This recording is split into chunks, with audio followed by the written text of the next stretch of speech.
Welcome to Curious Goldfish, a podcast community where music and curiosity come together through interesting conversations with the music makers of our world. I'm your host, Jason English. You can find Curious Goldfish in all the major podcast and social media platforms, and of course, we have all of our content on our website, curiousgoldfish.com.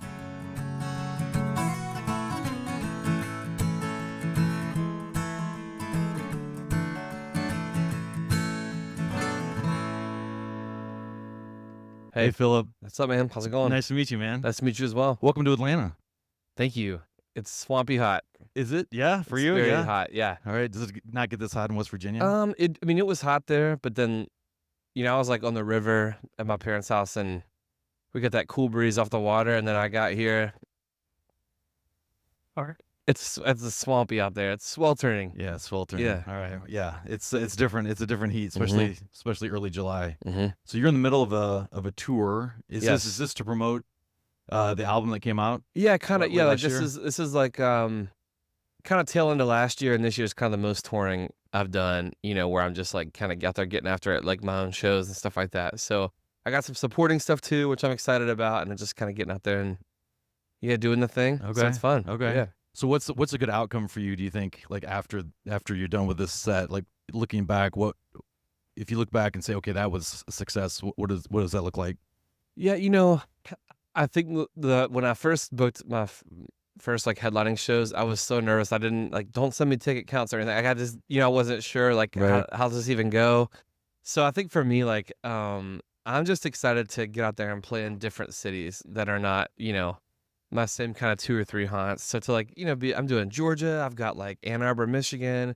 I'll be in Grand Rapids next week opening for Wyatt Flores, which I'm really Okay. excited about. And anyway, so I think what will be a success for me is just like getting all these cities kind of checked off my list. Like I'm doing my very first shows out west in Denver Okay. in August. So yeah, I'm excited to play new places and get there and meet people where they are and all that stuff. So it'll be fun. No, that's great. And like, I know you're busy, you've got a family, but Mhm. when you're touring like this, are you thinking about like the next project and the songs and the writing of that, or do you have to like kind of like sort of Yes. compartmentalize things? Yeah, I think one thing about all of this is just kind of like the ordering of your time and like how you find space for yourself, but then also making space to just like create. So I really am trying to be super intentional about making time each day to just still do writing.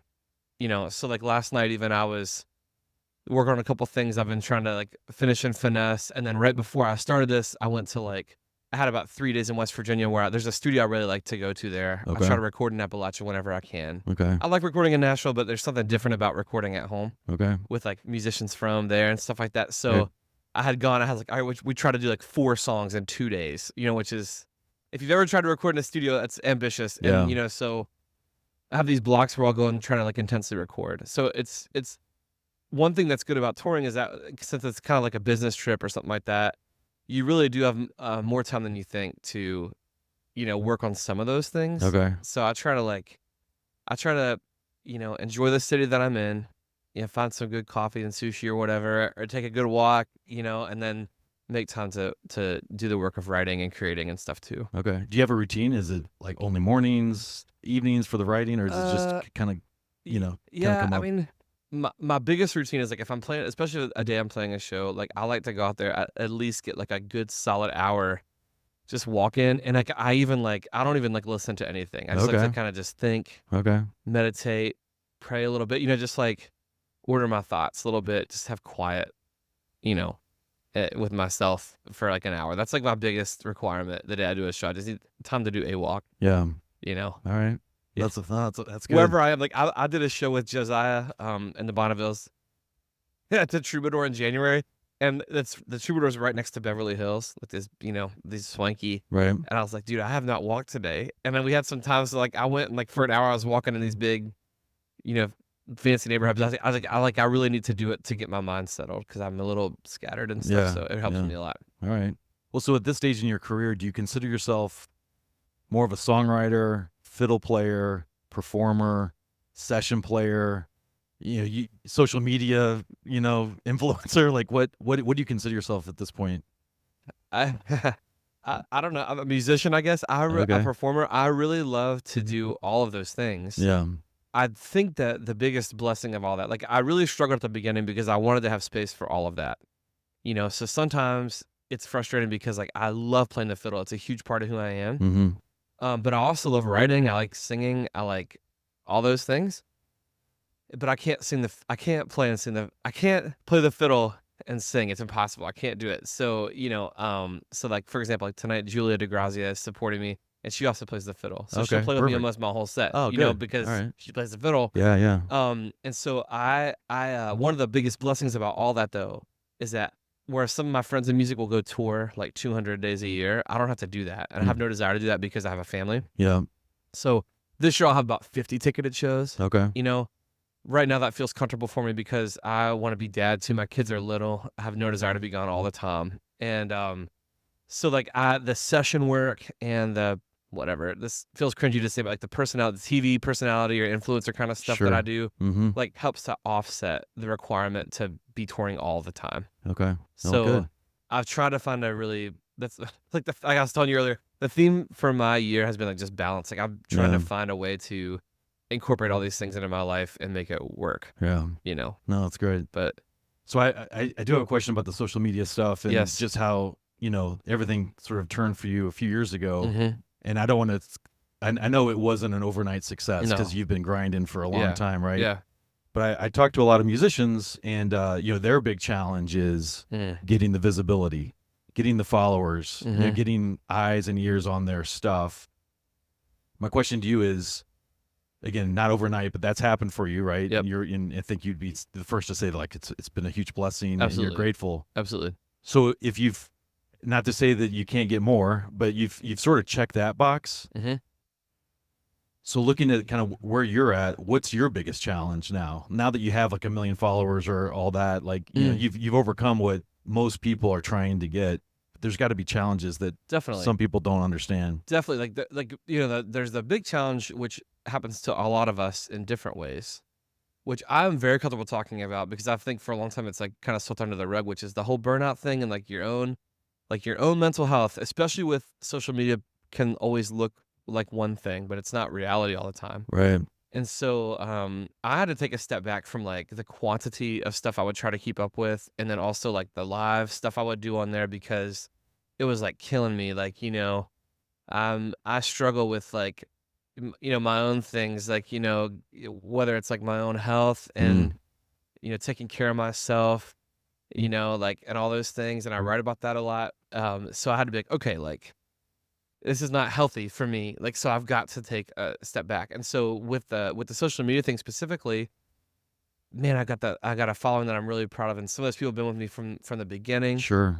And like 1 million of anything seems impossible, like, oh my gosh, you have 1 million followers on TikTok. And so sometimes those things are really fun. And like the big Instagram and stuff like that is really fun. That's given me a lot of interesting things. The biggest challenge for me has been translating that into like what I'm doing tonight. Okay, I'm going to go out and do things live. And so sometimes people only know me for one thing. So what I didn't want to be known as is like, you could only go out there and do like fiddle covers. Like I love doing that. That's really fun. But I did that as a way to like get people in the door. So I really didn't care how you found your way into my little music world. As long as you're there, I felt like I could keep you. Back in the day when I was working in the corporate world, I felt like as long as I could get in the interview room, I can get the job. That was kind of the vibe I was going for. And so that's worked for me a lot, but it's been sometimes that's been a challenge for me is like, okay, like I want to be an artist too, and I want to do this too. And so it's finding a balance of all that, and okay, like finding your own spot in that kind of artist world. Yeah. So like that in that way, I had to start really at ground zero. So for me, the biggest help for me in that was getting some of those kind of like industry credential things. Like when I got invited to do the Bluebird for the first time, it was life-changing. Yeah. And like Mountain Stage, Right. NPR, like that was life-changing for me in the music world because if like it doesn't matter who your booking agent is, who your label is, you can't just go book yourself on Mountain Stage. Like they got to hear you, pass you, and invite you on. And so like that was a huge honor for me. And then once I got that gave me so much juice. It's just how it works, which and it's as a songwriter, like that really helped me a lot for co-writing stuff and then my own stuff and everything. So, well, it's funny. Some people might look at the the million followers as, okay, he's credentialized, he's certified, he's legit. yep. Others might look at that as like kind of BS. And then Yeah. then That's musicians, definitely true. musicians might say like, okay, well, I actually think that him playing in front of 50 people at the Bluebird trumps the million followers all day, every day, right? So it's interesting that you've got both. I had people both that to could play. not understand. Yeah, Truly, like why I was so honored by that. Like Yeah. I was so choked up when they had Yeah. called. That's the same story. Like if you were to move to Nashville tomorrow and say, I Right. really want to go play the Bluebird, yeah, or you got to pass all these open mics just to do one song. And I got invited to do an In the Road night, which is like 6 or 7 of my originals. Like that's a big accomplishment that I'm very proud of. And now I've done it twice. And so, I think that like you said, and sometimes in my own community of like artists and stuff, sometimes like the stuff I would do would feel a little kitschy because I'd be like, well, like I don't know, I can write, like I really can write, like I can really perform as well beyond like covers, and so you have to find a balance because, and that's why I'm really thankful for some of my good friends in music who have opened some doors for me and invited me along for things like Charles or Josiah or like Noah Khan had me on his record, and people that believed in me and were not like I was just on Zandy Hollop's record, Okay. and I just played on one for Sam Barber like 2 days ago. Oh my God. Yeah, those things, like people that believe in you and for more than just that. And so I think sometimes the challenge is like people will see that big follower number and they assume that you don't need anything or that you're all set. And I'm like you still like need friends, you still like are looking for opportunities and stuff like that. It's just I don't know. It's definitely an interesting kind of journey along that path. No, it's great. It's great. It's very interesting. So you mentioned the corporate world. We were talking before. We share a little bit about the same sort of career. Take me briefly back to that moment where it was like, okay, I'm actually going to go for this music thing. Were you single or married at the time? And I assume you didn't have kids, but yeah, because that's a big step for anybody, even if you're single, yeah. right? Yeah, talk me through that process. Yeah, so this was it's not as long ago as you might think. So this was like at the end of 2019. So my wife was pregnant with our third child, and I was working in a corporate job that I really didn't like. I was very miserable in this job, and I decided I was like, I'm gonna give this one more try before I die. Like I've got to try. I really feel like I'm meant to do music. Mhm. And so I had a few like local coffee shop gigs lined up in Detroit, and the world shut down because of COVID, and so everything got canceled. And so I was like, well, I'll try to I have this note it's still in my studio where it's like I had made this promise that in 2020 I was gonna do something music related every day, come hell or high water.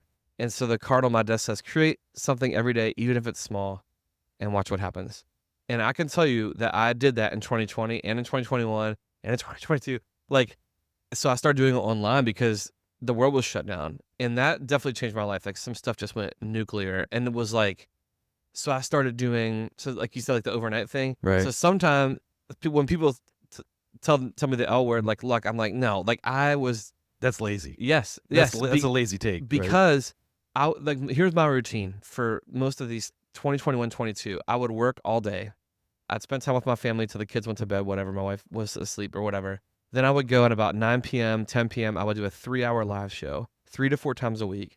And an hour after that, I would do my homework time. So every single person that would send a tip or be a new follower, I'd send them a thank you note with how to follow me and when the next show was. I mean, here's how you listen to my music. Here's the next show. And I would do 10 to 12 hours of live performing every week from 2020, 21, 22. And so that's how the following got built. Like I did have some big spikes, but these are people that were like with me ride or die, like when they were stuck at home at the beginning. And so then it became this like thing where people were seeing me in their pockets, in their living rooms together. Like, I had these pictures on my phone of whole families coming over to a house to watch on their TV, these like Twitch live streams and stuff. And so That's so cool. That's a long answer to your question. Well, no, that's what that was like. Well, that's got to be more satisfying in a lot of ways too, right? Yes. Because it's more authentic. Because even like because sometimes in this industry you'll see a friend, maybe get like a record deal or a big thing happen, and like the real hard part about this business is because it's so visible is that like, you need to like take a step and breathe when like, let's say you have something really great happen for you. Like one of my big dreams is to like, man, I want to play a song that I wrote at the Opry. Like that's my biggest dream, And I see that happen for people all the time. And so sometimes my first thought will be like, what? What? Like, and that's a friend of mine. I'm just being honest. Like I've told them this, Well, like yeah. when that's your first thought, instead of like, man, I'm so happy for you. Right. So one of these things I've really tried to practice the last 2 years is I will actively take time every single week and I'll find a friend I haven't talked to in a while in music and I'll find a good thing about them and I'll send them something or other. It doesn't matter what it is. And I'll send them that and I'll be like, thank you. I'm proud of you.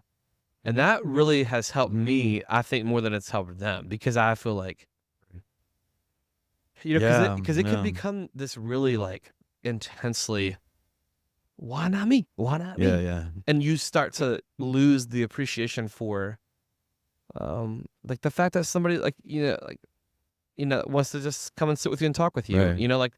Anyways, that's probably off the rails a little bit, but that is what has been the most helpful for me in those moments is to like take a minute, be grateful, show some appreciation for what you have and what they have, and then be like, all right, it happens when it happens. Like No, it's great. deep breath. That's very Ted Lasso of you, by the way.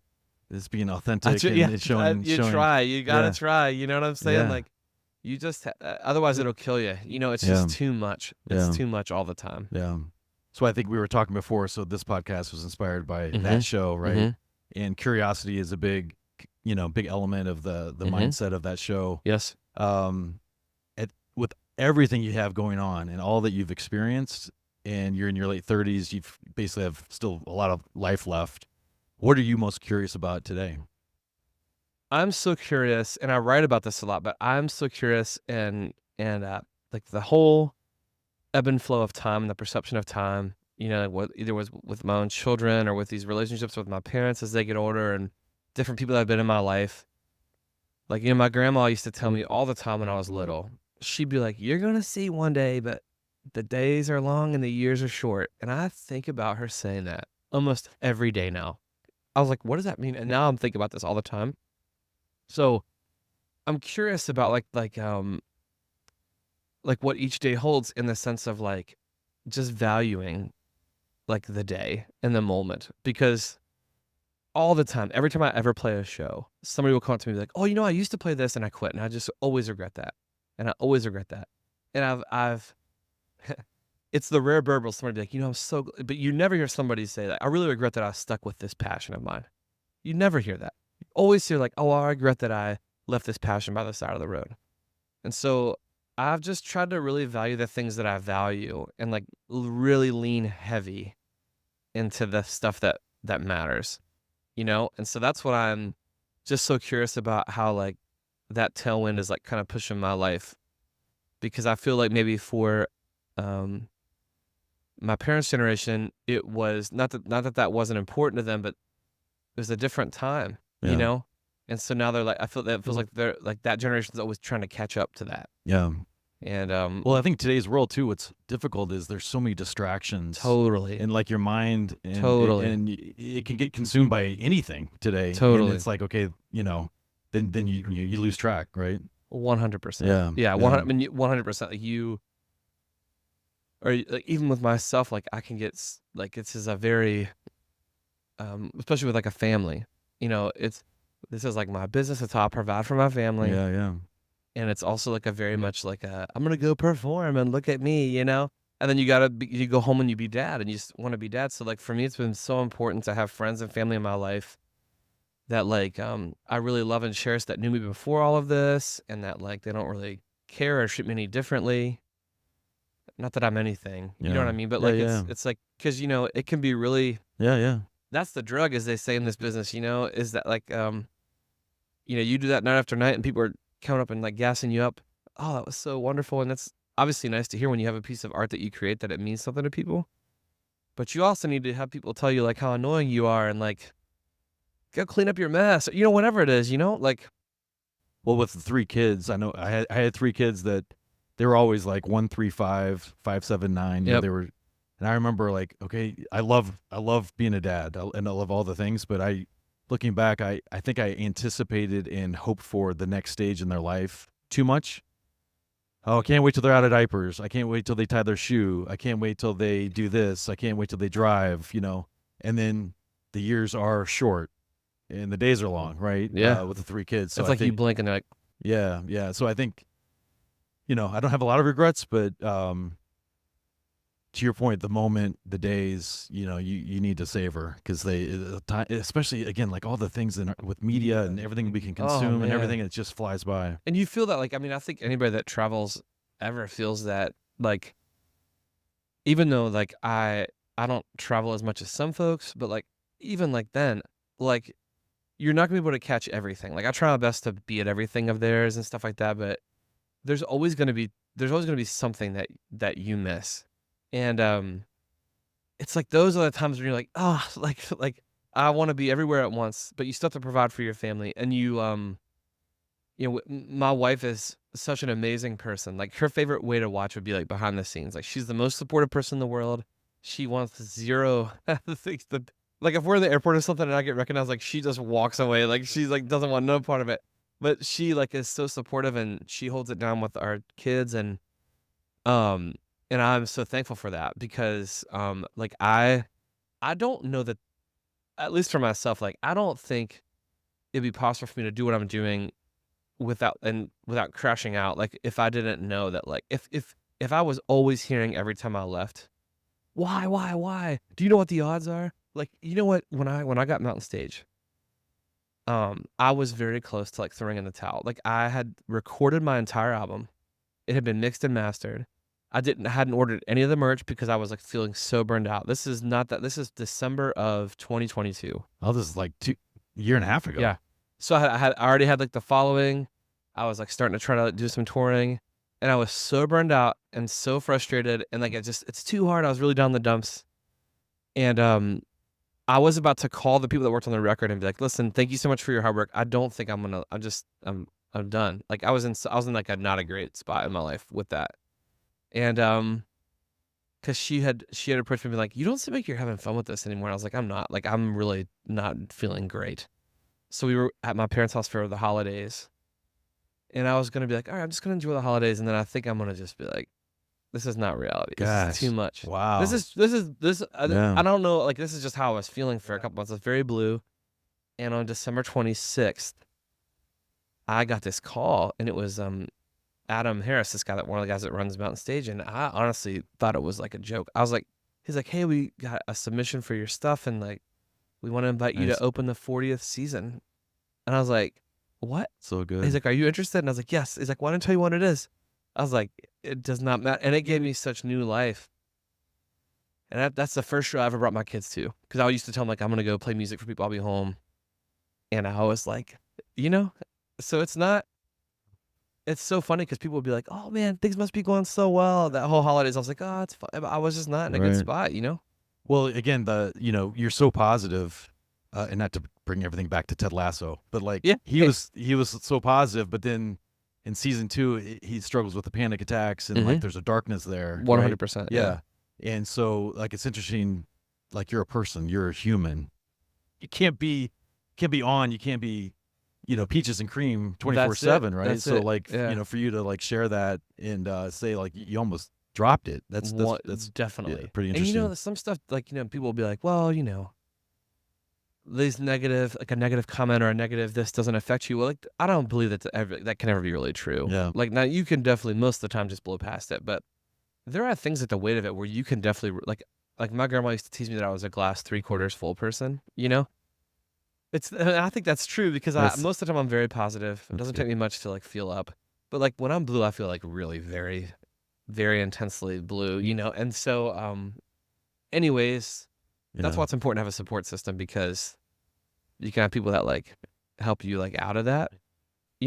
Because I can definitely see how you get to that place where you're like, it's tough, man. It's especially when it's, like, such a visible, and there's so many expectations around.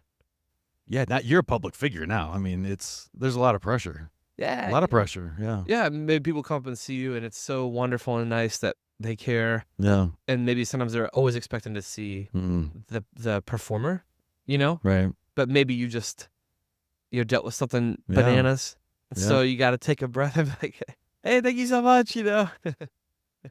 No, that's interesting. Let's talk about that album. So it's called Old Kanawha. Boom. Is that basically, would you consider that like a collection of like origin stories for you and your family, or? Yeah, I think so. Like, it's a lot of origin stories. It's a lot about where I'm from and like my story. And you know who pronounced that word right the very first time? Charles in the studio when he sang it the first time. Well, he's from West He's Virginia. from there. He I got mean, a pass, yeah, man. I mean, He's from whatever. He's like, Yeah. is that all right? I was like, bro, you could sing the phone book, dude. Like, get out of here. He's like, can I sing that okay? I was like, man. And that's Charles Wesley Godwin, right? Yeah, what a legend. Yeah. Yeah. So I know you were both from West Virginia. I guess, how did that connection come about? I think it's like social media first. Like, we knew a bunch of the same folks. There's not that many of us in the scene, so they say, from West Virginia. Sure. Yeah. And so then we became buds through all that. And then he was opening for Zach Bryan, and coming through Detroit. And he was like, hey, are you going to be in town? I was like, I sure am. And then he's like, why don't you come out at the Fillmore? We could take do a couple of videos. You can meet Zach. It Nice. was really kind and nice. Yeah. And I went out and then we were sitting around. He's like, hey, you got any songs about home or anything? I was like, sure. And so I had actually got some really horrible feedback about that song from like a label. And so I wasn't going to record it. Like, I was like, Horrible this feedback. Was like very early days. And so Jeez. they're like, oh, this song, I've got it like hanging up in the studio. It was Oh like, my God. this song has like, the last line of the letter is like, this song has zero commercial potential. Zero is what it said. And it was like, nobody cares about this kind of music anymore, blah, blah, blah. And so then Charles was like, no one knows what they're talking about. So when I played it, he's like, dude, you have to cut that. You have to cut that. So then I got really bold, and like maybe a month later, we were texting. I did like a full demo of it. And I said, hey, what do you think? Just let me know your honest opinion. And he was just like, sent me some fire emojis or something. And I was like, I don't know what to do with the second verse. I was like, maybe you want to sing it? And he's like, dude, I would love to do that. And it just was like magic. And I think that he brought exactly what I was kind of wanting to that, because I really wanted the second verse to have like a different tone to it and stuff like that. And it was really important to me that if we had a feature on it, that it was going to be somebody from Appalachia. And so the two features on that record are him and Josiah, and they're both from the region. And man, Josiah killed Vampire in Appalachia. It was so fun. And so like those two guys who I'm really good friends with, like Josiah's awesome. one of my best friends in music. And so those things are, when you get a chance to do music with your friends and stuff, and you see those guys are just like, I really admire both of them, like what they've been able to do. And they're just exploded the last couple. I'm so proud of both those guys. Like, they work so hard. And so, anyways, it means a lot to me that they're on the record. And so, Old Kanawha ended up being the title track because I just was getting such good reception from it. Everywhere I would play it, people would just tear up and be like, "Oh, I've never even been there, and it feels like home." Did you send the track listing to the people that gave you that feedback? No, but I invited them to. The same folks had told me like that one of my goals was to get like a spotlight at Americana Fest. That's another one of those industry things to get a spotlight. And they were like, oh, well, it doesn't have to be us, but you'll never get a spotlight unless you have like representation in the industry. And so at the time I really hadn't even considered how that would work. And so then I just like, I'm getting my spotlight. So then I just did it. I went and applied. I sent him some submissions, and Old Kanawha was my first submission. I got a spotlight of my own. There you go. And so I sent an invitation. I was like, hey, I know it's been a long time. Thank you for lunch. My spotlight's at 9 p.m. at the Analog Hotel if you want to come. And they didn't even show up. And I was, yeah. All right, good for you. Yeah, it was a good time. So what's the biggest misconception about Appalachia that people that haven't spent much time there? I think the thing that like burns people up there probably the most is that people, for some reason, it's like the acceptable thing, even in like politics and stuff in this day and age, like that people be like, oh, you're from Appalachia, do you even know how to read? Oh, you wore shoes to this interview? That's hilarious. You have all your teeth? And I was like I actually got asked in an interview one time, like if both my parents had jobs, like growing up, which I understand, whatever. I was like, oh yeah, like my dad was a software engineer. My mother was an anesthesiologist in Appalachia, born there, raised there. It's not all like, they kind of get this vibe. It's a bunch of people that don't know anything. Like they're dumb, they're slow, they're behind on the times. And the thing about Appalachia is about the people is that we have our problems like anywhere else. And I sing about that very honestly in a couple songs. That the opioid epidemic has obviously hit us hard. Poverty has hit us hard. And it's not that there's not any ownership of that, but the extraction economy has plagued us for a long time. And Appalachia is very heavily immigrant. I come from a Lebanese background. I have a lot of friends, Scotch-Irish background. And these are people that for hundreds of years were just taken bad advantage of by the people that love to make fun of them. And we still power their cities with our coal and our backbreaking labor. And so I think that it's a lot more nuanced than people think. And I just think that if you spend some time there, like there's a really amazing Anthony Bourdain episode about Appalachia, and he has this big kind of like soliloquy at the end where he's talking about how it was just so much more about the people. And I think when you spend time there, you'll find that there's no more caring people. Like life is slower there, but it's slower intentionally. Like we care about the land so much. That's what's such a joke about, like when you hear about the coal industry has its problems, obviously, but like they make it out to be like Appalachian people don't care about the land because they mine coal. I promise you, nobody on this planet cares more about their land than the people like in Appalachia. Like we love our rivers and our mountains and the fish and the wildlife and stuff like that. We're tied to it. Like we're married to it. And so I think the misconception is that you go through there and it's just a bunch of backwards hillbillies and we don't know anything about. I'm gonna say we don't know nothing. Oh, we don't know nothing. You know what I mean? But like it's a special place, and I think if you spend any amount of time there, listen, like JFK said, the sun doesn't always shine in Appalachia, but the people do, and that's one of my favorite quotes about our state. Great. Well, it's so important to the music industry in the history of music. 100, and now, right? I was talking with someone about this the other day. Now it's so great and so funny to me that like it's like the cool credential these days to be like authentically from Appalachia. Like it used to be like this, like from West, but now it's like, oh no, I grew up in West Virginia. Oh man, now it's like look at us, like you got Sierra Farrell, like Tyler's from Kentucky, and Billy is it's that kind of like Josiah. Well, it's funny because it's like you kind of have this Appalachia belt, and then you have like obviously like the Texas red dirt, the Texas thing, which is really cool. But we're like cousins in music because like the fiddle styles are very similar between red dirt fiddle and Appalachian fiddle, and then also it's all about like I could really nerd out on this, but it's about using these like kind of traditional instruments. So now like you're seeing like the octave mandolin used now a lot, and like mando and banjo and fiddle, acoustic. Even rock bands are having acoustic guitars all the time. And like in those like 49 Winchester, I love those guys. I opened for them this year. Like those guys are way more rock, but they're from like Virginia. Like they are like doing big things in their own way. So it's a really great time to be making authentic music is what I'm going to say. Great. Well, a couple more questions about the album, then I'll let you go. Really appreciate your time. So Murder, the song Murder, when you talk about murder in the sky, like what is that?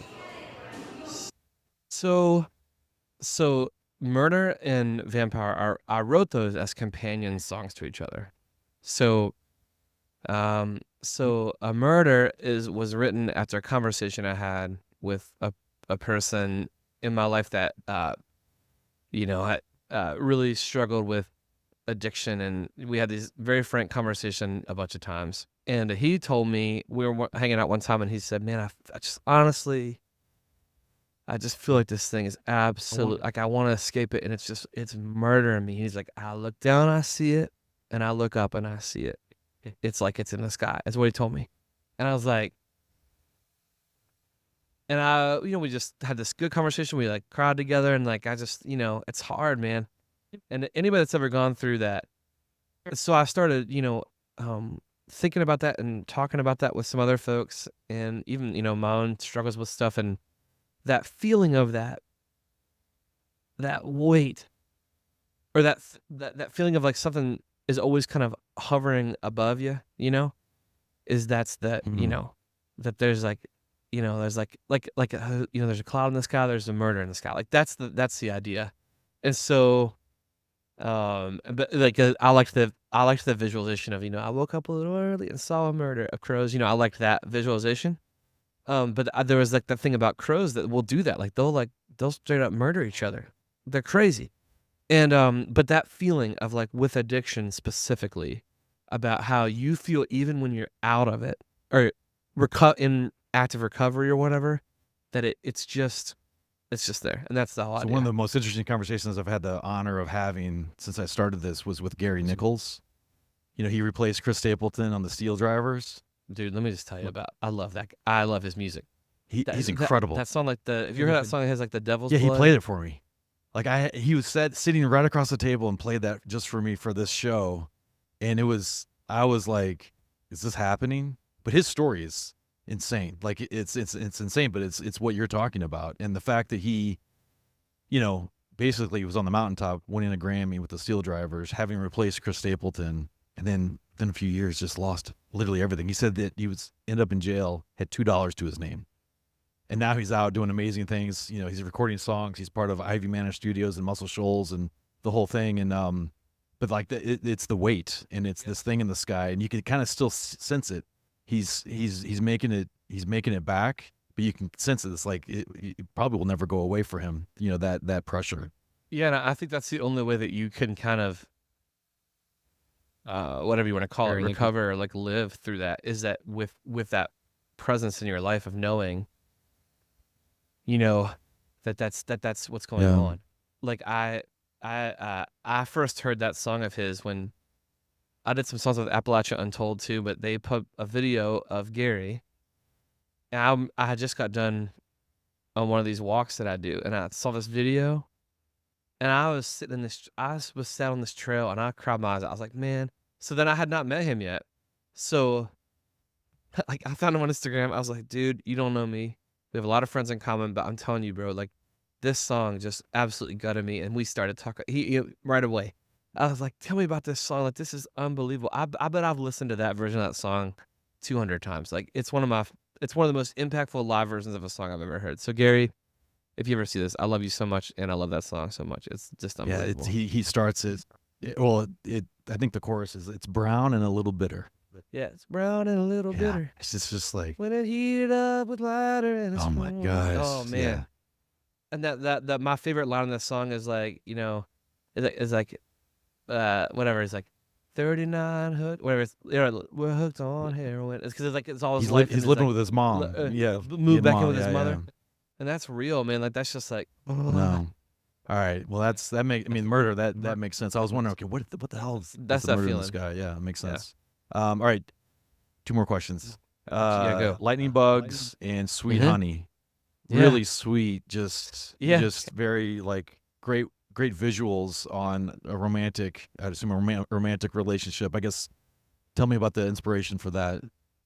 Yeah. All right. So Sweet Honey, I wrote that when my wife was about the same time, but when my wife was very, very pregnant, and she was kind of feeling like really, you know, she's feeling 9 months pregnant, you know, not great about her stuff. And I thought she looked so good. And I was like, and then so my buddy is a beekeeper, and he's like, can I just come hang out while you like are playing around and writing? And I was like, sure. And so like I would play this like writing exercise game where I was like, just give me a word, I'll try to write a chorus about it. I was like, well, help me get my mind going. He's like, I bet you couldn't write a song about bees. This is really true. And I was like, dude, I could totally do that. And so I did this like, my garden has bees, honey. And then I was like, so then I was driving home, and I was like, it was like just like that. And so I pulled over, I did like a voice memo, and I went home that night and I wrote it. And that's where that whole, I just loved that visual. And I was like, that's I never thought about it that way before, you know? And so, and I wrote it, and when my wife was like putting the kids to bed, and she came back, and I was writing it on our bed in our bedroom, and I was like, let me play this for you right quick. And she's like, oh, that's so sweet. I was like, yeah, I like it. I think I'll record this one day. But that was before I even had a microphone. That's amazing. That's an old one. That's a really old one. Yeah. Well, so I have a girlfriend, and she's in her early 40s. She went through this whole thing with Lyme disease that I think she thinks she got bit when she was a kid, and it sort of just resurfaced much later in life. She tried antibiotics, she tried steroids, she tried drugs, she tried whatever. Nothing helped. So she ended up I forgot what it's called, but there's a treatment where it's basically bee therapy. she had to sting herself, and her family had to give her stings every day for, I don't know, years, over 8,000 stings, and it cured it cured her. But like, you imagine the pain of that, but like but then also the healing power of the bees. Like, and when I heard that song, I was like, oh my God. So, I love that. I actually, fun story, like 2 days ago, I have like the opposite effect on my body with bees. Like, I have to keep like an EpiPen with me. So like 2 days ago, I was in a hammock at my parents' house. I got stung by a bee, and I was like, oh no, like I had to do the EpiPen in my leg kind of drill. So that's crazy. But I do love honey. Yeah, well, and I love bees. I have a complicated relationship with bees, but that's how that one can be. And what was lightning the other one bugs? Yeah. Oh yeah, lightning bugs. I write a lot in in that area. So like, this was inspired by, we would do these like nighttime boat rides once all the kids went to bed with some friends, and when you're floating down the river, it's so dark there. In the summertime, there's so many lightning bugs. Like, the mountains will just glow green, like just glow. And so we're all picking songs on the boat, and so I was thinking about, my wife and I are very different, but very similar. And so we're picking songs on a playlist. And so one of her favorite songs is Pink Moon by Nick Drake. I was going to ask you about, the Nick Drake reference. Yeah, yes. She likes Nick Drake. And yes. I love the Milk Carton Kids. I've loved them for so long. I've seen them at the Ark in Ann Arbor like 4 times, and now I get to play the Ark, which I'm really excited about in November. But I still, and I love the Brother Brothers, and I love these bands. I actually do love them, and these are bands that she loves. Love, man. I want to meet Rachel so bad one day. I love them so much. I have not had a chance to cross the paths with them yet, but so that was inspired by that. And this is one of those other times we were driving home like 2 days later, and I was pumping gas in Ohio on the way home, and it was just very quiet, and I was just kind of thinking, and I was like, that line is what popped in my head. She likes Nick Drake, and I like the Milk Carton Kids, and we both love boat rides after dark.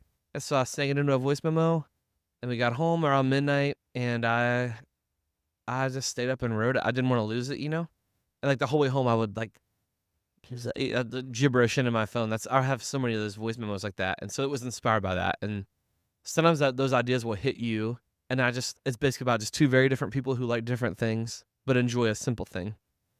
And that little guitar part's supposed to sound like little twinkling fireflies and stuff. So the Nick Drake reference was like, I was like, okay, kudos. Like, that's cool. And the reason I say it both ways in the song, lightning bugs and fireflies, is because she grew up calling them fireflies because she's from the Midwest. I grew up calling them lightning bugs, so that's why. That's awesome. That's beautiful. All right, that's the story. So back to Old Canal. Last question. So I've talked to people that were born, raised in Memphis, and they had the Mississippi Delta. I talked to Gary Nichols, and the guy, a younger artist named Davin McCoy. They were recording in Muscle Shoals, and they talk about, Gary talks about the Tennessee River, right? And the Memphis folks and Gary talk about there's an energy with the river. Like, do you agree with that? Does that apply to Old Canal? 100%. There's like some juice. There's like some. I wrote probably 90% of my album in that spot in my parents' backyard, like just either inspired directly by that or like at least started the songs like in that spot. And so whenever we go, or whenever I'm in town, I always like have my guitar. I'm like, I like to write there. And there's something about like, we live in, like for example, we live close to Lake Erie in Michigan. And so like I love to go by water and write. Like, or if I'm near a body of water on a trip, I go, that's so funny you say that. Oh, that freaks me out. That is true. Like if I'm near like a body of water, like a lake or an ocean, or especially a moving one, ocean, river, I'll go take my guitar and sit down there. When I had a gig in Florence, I went down there, I was like, I took my guitar to the park and I was like, just let's go. Give it to me. Yeah. But there's something, I don't know if there's something about like that feel of like, I don't know. I love it so much. It's interesting because everybody feels it. That's my favorite place to write is outside anyway. Yeah. Definitely want to be outside. Yeah. But yeah, I agree with that 100%. Right. No, that's cool. Yeah. All right. Well, Phil, this has been a pleasure. Well, welcome to Atlanta. Good luck on the rest of your tour and the rest of the year. Thank you so much. Cheers. Good All right, to meet thanks. you. Yeah, man. We'll do Sweet Honey.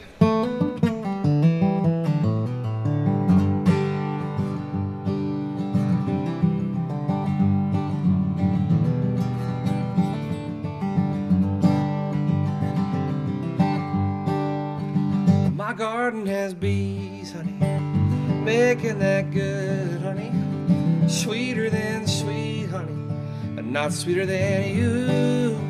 Oh, and you should see them buzzing on by, singing low and flying up high, like my heart since you came on by. Girl, you got it going just like that. Love's just like honey, don't you know?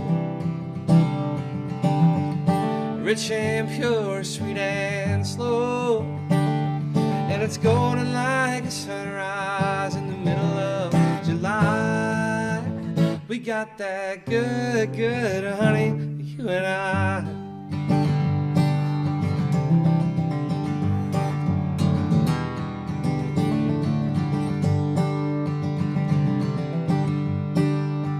We got that never goes bad honey, good forever off the shelf honey, loaded up, we're out of money, we're gonna be just fine. It used to be just you and me in the hive, little loving letter, baby, now we got 5. I've never felt more alive, and honey with you. Love's just like honey, don't you know? Rich and pure, sweet and slow, and it's golden like a sunrise in the middle of July. We got that good, good honey, you and I. And love's just like honey, don't you know? Rich and pure, sweet and slow, and it's golden like a sunrise in the middle of July. We got that good, good honey, that